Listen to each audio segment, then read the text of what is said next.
I want to tell you a real life story about shame. Back when I was in college, I traveled to Central America, where I learned about the role that the U.S. government had played in death squads. And when I came back, I was reeling with the way in which the white conservative Christian community in which I had been formed was in deep alliance with and support of the Republican government of the United States of America at the time that had actively participated in this kind of violence. And I was kind of mind blown that this kind of violence would be something that the church that preached God so loves the world would have found a way to support. And when I couldn't stop talking about it when I came home, and my family was sort of like, what do we do with this girl? It was the moment that President Clinton, it came out that he had had some kind of relationship with Jennifer Flowers. And I remember a moment where my adults were like, wait a second, so does this mean you don't care about sexual immorality anymore? And I was like, wow, adultery is worse than funding death squads.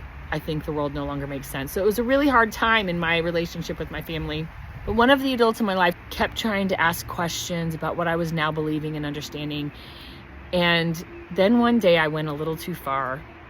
And I remember I said to this person something about what I'd learned meant I was no longer going to be able to say the Pledge of Allegiance. And a switch flipped. I had touched a nerve that was just a little too deep. And this person got in my face. They were shaking, stuck their finger right near my nose and said, if you hate it here so much, why don't you go live in Guatemala? I realized all of a sudden that I had pushed too far, touched something sacred, and it was going to get me kicked out. Didn't change what I ended up doing, but it really hurt. And it was quite the exposure of a moment, like I wrote about in the email today. I share this story because I think the person who did this was someone who not only loved me dearly, but also was very intellectually engaged, was really curious about what's going on with me, and had mostly hung in there with me that entire time. And I think what happened was there came a point where my explicit naming of white Christian complicity in violence evoked what I think was actually a shame response in this person, and it came out as rage. It's a very clear moment where I can see that being racialized as white is a process of family telling us if we don't go along, our belonging actually will be contingent. And it's also an important thing to recognize, because just imagine if that's the kind of response that could come my way for pushing too directly on white complicity in all kinds of violence, white American Christian complicity in all kinds of violence.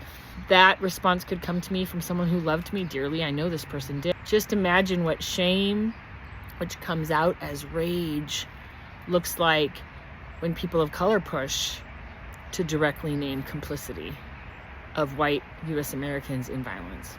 So this shame thing is powerful, and I don't know how we reckon with it actually, other than talking about it. I know we need to talk about it.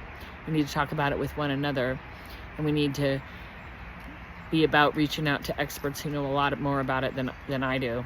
I know that there's something vital about getting in here and acknowledging and finding ways to really wrestle with shame, because I do know that when shame goes unseen or unspoken, that it gets stronger. And part of the way we release its power is bringing it into sunlight. And so we've got to find ways to do that with one another. Thanks for listening to my vulnerable story.